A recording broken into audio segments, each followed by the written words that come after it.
العمليه ديال الاهتزازات في هذه لازون هذه، واللي على اثرها يعني جميع المتدخلين في اطار اللجنه الامنيه المختلطه تضم جميع السلطات والممثلين ديال الانديه جماعه الدار البيضاء وكذلك الشركه المنتدبه من اجل التدبير. يعني كان في اجتماع سابق تقرر الاغلاق ديالها بشكل احترازي، ودار واحد الدراسات معمقه على الوضع ديالها. بناء على الخلاصات ديال هذه الدراسات هذه تم اتخاذ القرار.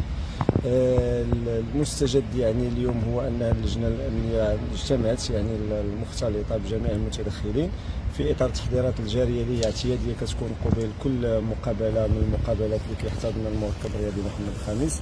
وكان معنا حتى مكتب الدراسات المعتمد اللي هو مكتب ديال يعني معتمد من طرف الدوله المغربيه اللي اكلت ليه المهمه ديال الدراسات حول هذه المنطقه 6 وكذلك المنطقه 7.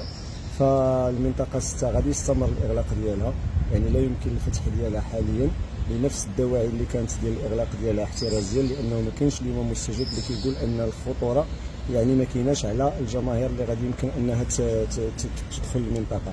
لكن اللي كاين هو ان هذه العمليه ديال الاختبارات المعمقه على هاد لا زون 6 ولا زون 7 خصها واحد الاليات اللي تم الاستقطاب ديالها من الخارج، يعني ما كايناش في المغرب اليات اللي جات من الدوله ديال سويسرا واللي هي غادا تركب يعني في المنطقه 7 في هاد المقابلتين ديال نهايه الاسبوع باش غتقيس هذوك الاهتزازات بوجود الجمهور في المنطقه 7.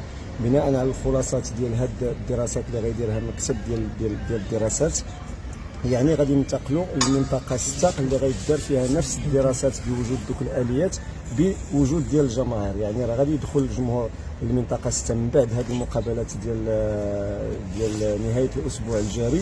لكن اللي كاين مؤكد اليوم هو انه حرصا على السلامه وانه يكون عندنا زيرو ريسك ما يمكنش نخاطروا ونفتحوا المنطقه 6 يعني نزولا عند الرغبه. حنا كنقدروا الحساسيه ديال المقابلات، كنقدروا الاهميه ديالها، لكن المغامره بالسلامه والصحه ديال الجماهير وديال المواطنين ما يمكنش اننا نخوضوها. المستجد هو انه الاليات اليوم كاينه اللي غيتم القياس بها هاد الفيبراسيون اللي كاينين في لا زون 6 وفي لا زون 7 واللي هي وثقتهم واحد المجموعه ديال الفيديوهات كيف ما قلت. غادي تتم هذه العمليه يعني في نهايه الاسبوع بوجود الجمهور في المنطقه 7. بناء على النتائج اللي غادي تكون غادي ننتقلوا للمنطقه 6 غيداروا فيها هذوك الاليات وغيكون فيها حتى هي الجمهور باش يمكن نحيدوا هذا يعني الهامش ديال الخطوره اللي هو فيه السلامه ديال المواطنين واللي هي اهم شيء عندنا حنايا كمسؤولين. من بعد ملي غادي يكون هذه العمليه هذه غادي تعطينا مكتب دراسه الاشغال اللي خصها تقرر واللي خصها تكون في هذه المنطقه 6 باش يمكن هذا الموضوع هذا ننهيوه بصفه نهائيه. كنتمناو الناديين بجوج انهم يحققوا الاهم، وهذه مساله مرتبطه باللاعبين وبالاطر التقنيه. حضور الجمهور مهم جدا، لكن كنتمناو انه الاساسي يدار في ارضيه الملعب. لكن هذا الاكراه هذا فرضاته الضروره ديال الاحتراز، فرضاته الضروره ديال الحفاظ على السلامه ديال المواطنين اساسا، واللي هي مبدا يعني الصحه والسلامه ديالهم.